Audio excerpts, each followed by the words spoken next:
Hello guys, so today my friends and me would like to present about what happened in Ukraine's war and disruption into economy and business. Among the presenters for today is Wafri, Alif, Daniel, Afiq, Alif Aikal and Khalid Daniel.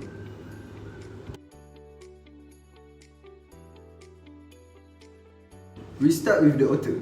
The author published a piece of March 1722 regarding Ukraine's impact on global economies and trade.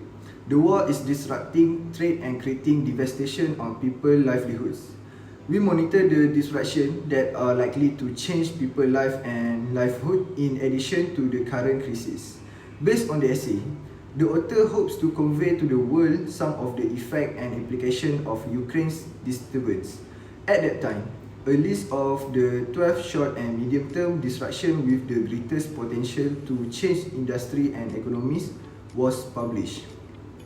This agitation that becoming worse.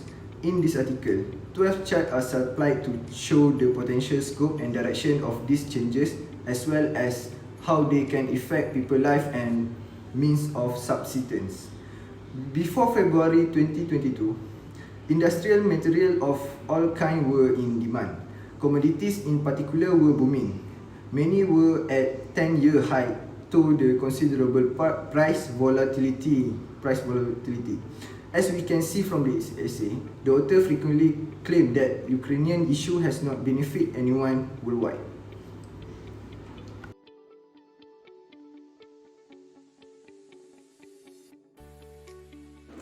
So I'm going to proceed with the purpose of the article.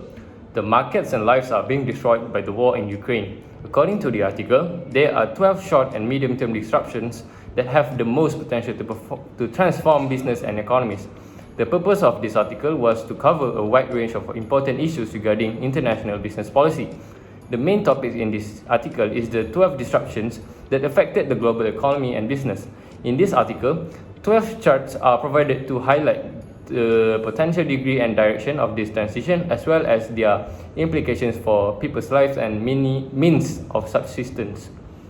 The size and duration of the disruption as well as the impact of governmental policy, consumer and company response are the two crucial factors. The invasion of Ukraine by Russia, according to the story, has sparked the worst humanitarian disaster in decades.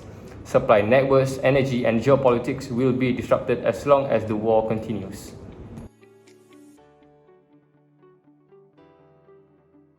Okay, the first major finding is financial effects are unpredictable. In this article, author have found many major that caused by a war in Ukraine. One of them, financial system effects are unpredictable. The financial system appears to have only a minimal direct impact from the war. Markets have survived the first shock, even though there have undoubtedly been some losses, with 75 billion in assets at danger in Russia, or around 6 to 7% of their pre-invasion market size. European banks may be among the most exposed. Risk from larger ripple effect may manifest in addition to direct bank exposure. In conclusion, this war in Ukraine has caused many instability on market structure. Many market has effect, and goods that used to be import and export was on a hard time. Due to the blockade of the country's ports and the difficulty many of its farmers will have in harvesting or selling their crop this year, the war has a negative influence on Ukraine's ability to export goods. Next is the vulnerable will suffer the most. Prices for necessity have skyrocketed as a result of the war. The fundamental requirement of the Maslow hierarchy of need, which is food, warmth and shelter, are now under risk. Although the repercussions are widespread, the poorest people who already struggle to pay for basic necessities will feel them the most painfully. In conclusion, the countries that rely on Ukraine for their food imports are the most at risk. By permitting food trade to continue, the risk to global food security in these places can be somewhat reduced. Avoiding sanctions against Russian food export is one way, and the other, as recommended by the G7 Agriculture Minister, is for other nations to refrain from using export control that would impede the movement of food out of their country.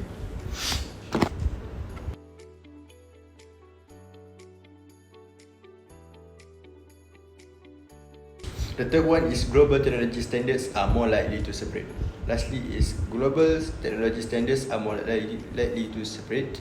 The concept of a global internet does not exist. True, numerous nations take part in an information system that is widely used. However, some other nations had already restricted access to a variety of content providers before the war, restricting what citizens could view and do, as evident by recent dispute over hardware standards and attempt to alter internet protocols. They had also taken steps to advance the technological standard they support. Similar conflicts have existed for a long time in other areas of technology, including telecommunication. In conclusion, war has caused many countries to leave Russia and Ukraine telecom line and internet. When the whole world is talking about developing information technology, which is needed for the future, Russia leadership does completely the opposite. It damaged everything that was already there, and it made the condition for working in Russia absolutely impossible.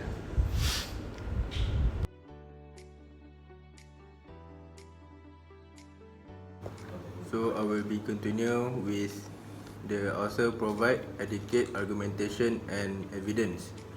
As the author states, there was a disruption of business and economies around the globe when the Ukraine war occurred. Therefore, he is able to provide adequate argumentation evidence. It shows that Poland has the highest proportion of Ukrainian refugees in host countries according to Eurostat OECD.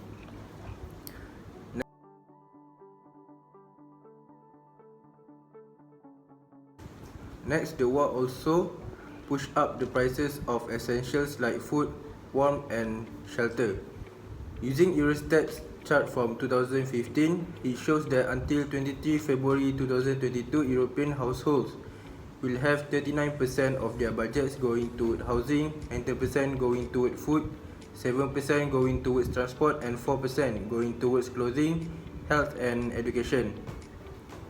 It increased from 39% to 40% in housing, 21% for food and 8% in transport from April 2022 until now, while clothing, health and education remain at 4%.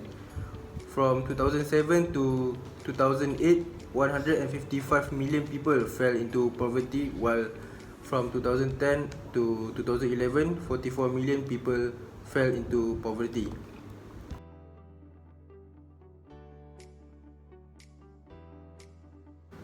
According to Eurostat Energy Information Administration, Europe relies heavily on Russian energy sources such as coal, crude oil, fuel oil and natural gas. In 2021, according to the chart given, 36% of Europe's supply comes from Russia, while 64% comes from local sources. In Europe, buildings demand is 37%, industry 26%, power 21% and chemicals 9%. There will be 10% of supply imported from Russia in 2022, while 90% will come from local suppliers or non-Russian imports. Moreover, buildings demand is 40%, industry 22%, power to 23%, while chemicals are 1% higher than 2021.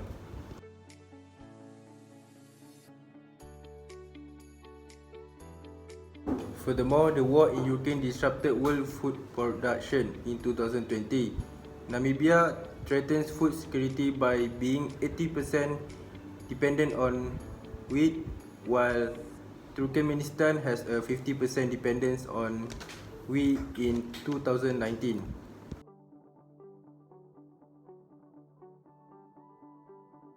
Next, I will be continuing about does the author use important, current and adequate citations?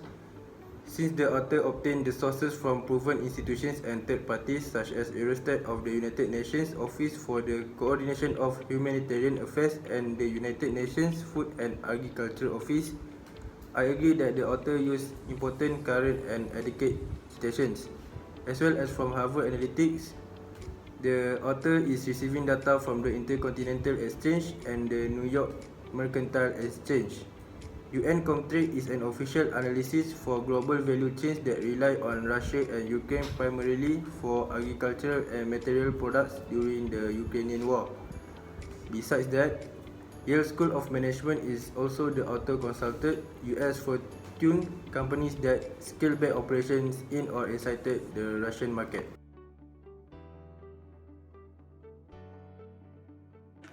Next is the overall topic of the course of international business policy related to the article.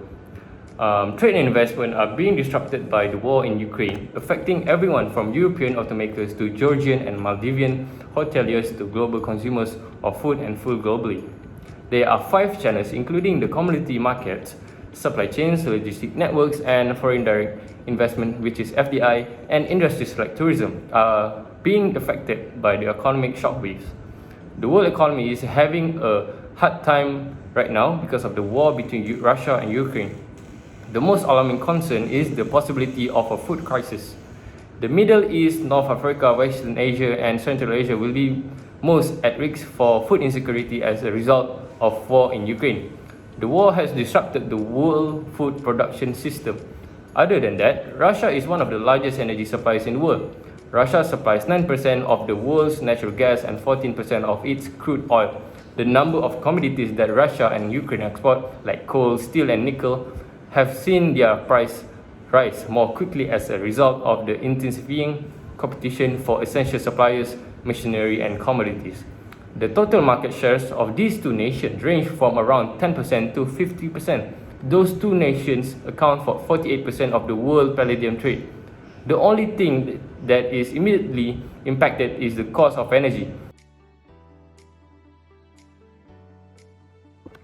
So, for conclusion, the first one is affected many sectors, which includes the massive humanitarian crisis. Second, there have been more refugees in Europe because of war than at any other time. Third, nearly 30% of Ukrainians have been displaced by the war, with 5.6 million refugees fleeing Ukraine and 7.7 million seeking refuge elsewhere. Fourth, the financial system are also affected. Fifth, on the food security sector, affected countries are those depend on Ukraine as a source of food imports. It is possible to safely reduce the risk to global food security. And sixth, it is one thing to avoid sanctions against Russian food exports, and it is another to refrain from using export controls that impede food movement out of countries as proposed by the G7 agricultural ministers.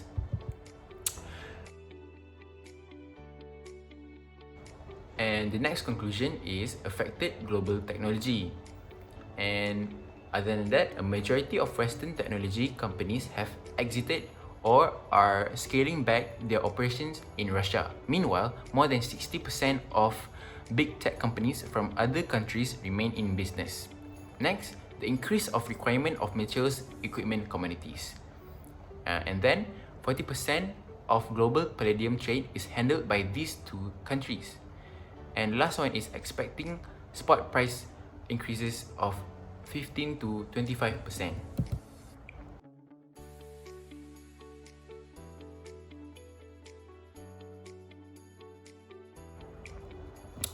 For recommendation, the first one, UNICEF, which is Ukrainian emergency interventions, include health, hygiene, and education supplies, safe drinking water in conflict-affected areas, and assistance on the ground. Second one is supporting Save the Children organization is a good start.